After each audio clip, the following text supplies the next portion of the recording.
I like it, and I don't know why it is. Being the biggest guy in the garage, I've never had one of them hot dogs before, but I like the racing. I like the fact that you have to really modulate that third pedal that we don't typically use as much, which I think makes it an exciting race for us drivers.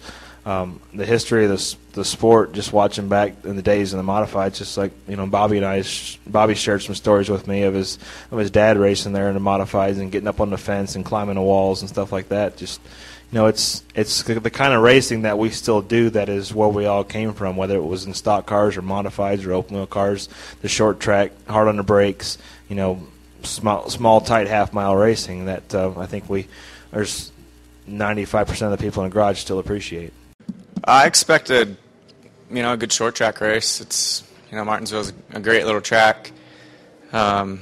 These cars are pretty good on it. See what tire we're on there. I think tire makes a huge difference in how the race is and the show and things. And, so if we're on a good tire and things work out, I think it'll be a good race. I like Martinsville. I think everybody does. It's different, so it's nice to go to those types of tracks once in a while, and switch it up.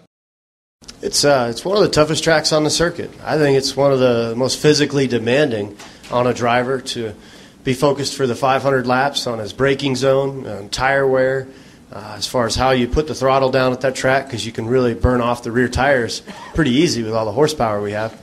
It's a different mindset. It's Martinsville. There's no other track like it.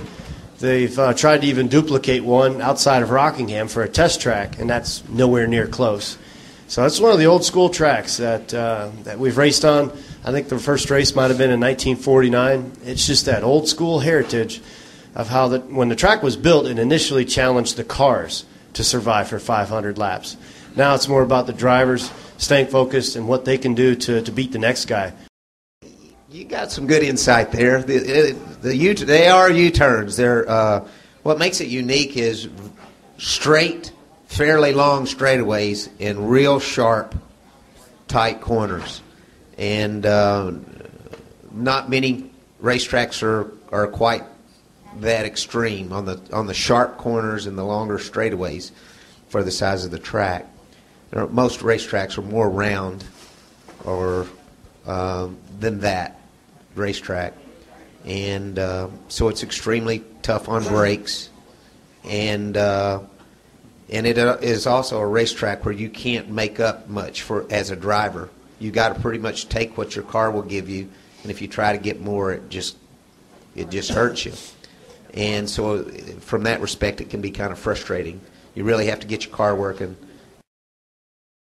Martinsville is it's a great track. Love going there, obviously, first of all.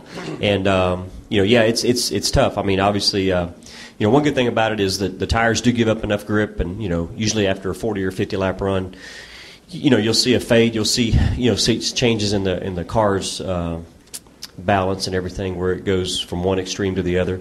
It's still pretty much single groove in the corners. You can make a pass on a guy that might be a little slower. It's kind of difficult to pass at times, but then it's easier to hit somebody and make a run at it instead of, here obviously you don't want to do it as much, but there you're not going quite as fast. I think it's an exciting track. I think it's exciting for us and the fans to go to. I think the truth, the first couple times you go there is hard because it's a lot slower than anything you've done, and because you're going so slow and it's so flat, the car slides around. It's more like a road course. And it's like in between road course and an oval, so for me personally, it's not that hard. You know what I mean? It's you just got to make sure the car rolls through the center and can put the power down. That's all that matters.